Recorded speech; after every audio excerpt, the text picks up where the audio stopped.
بسم اللہ الرحمن الرحیم۔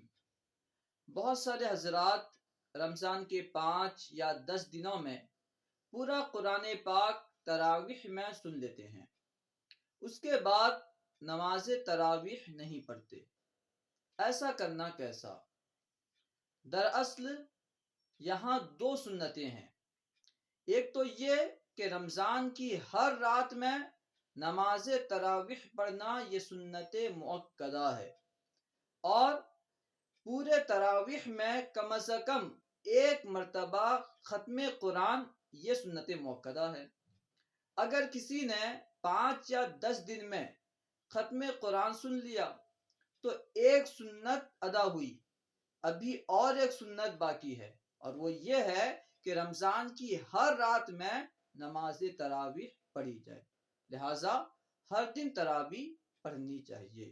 السلام علیکم ورحمۃ اللہ وبرکاتہ۔